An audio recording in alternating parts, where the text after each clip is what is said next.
काही बी बोलते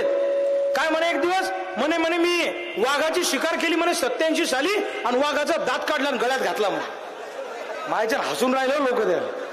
आणि 4 दिवसाने काय म्हणे नाही प्लॅस्टिकचा होता म्हणे तो एकदा काय म्हणे मी देवेंद्र फडणवीसच्या तोंडात जंतूच कोमीन म्हणे आणि आता लगे पेढे भरून राहिले मागच्या 25 दिवसापूर्वी म्हणे प्रतापराव जाधव 4 नंबरवर आहे म्हणे हे आमदार म्हणे त्यांचेच आमचे खासदार म्हणे 4थ्या नंबरवर आहे म्हणे आणि आता म्हणतात आमचे खासदार नंबर 1 वर आहे म्हणे म्हणजे सुधीत आहे का काही सकाळी एक संध्याकाळी एक दुपारी एक तिसरा पारा एक काय मेळ चालला यायचा वाघाच्या शिकारीची गोष्ट त्यांनी काढली अरे मी वाघासारखाच जगलो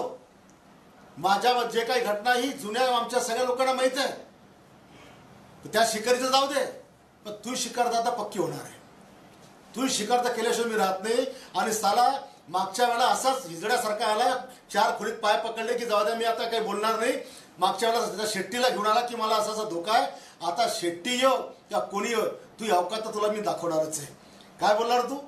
हा आई वडिलांना स्टेजवर आणतो आणि आई वडिलांचं राजकारण करता म्हणे मग आणतो कशाला माय बापाला मधात अरे आम्ही पण 1000 दाणे एक आईचे 1000 दाणे पैदा करण्याची औलाद आहोत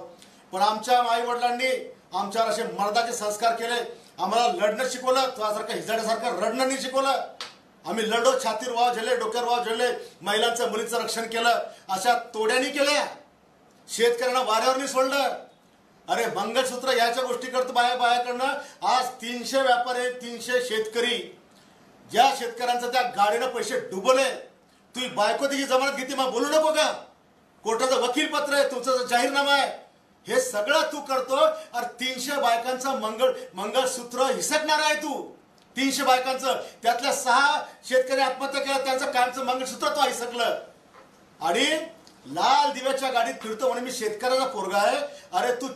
त्या समुद्राच्या किनाऱ्यावर तुला 15 कोटीच्या बंगल्यात तू राहिला तू शेतकरी आहे 15 कोटीच्या बंगल्यात मुंबईमध्ये 5 स्टार मध्ये 3-4 वर्ष वास्तव्य केलं तू शेतकरी आहे अरे शेतकरी आम्ही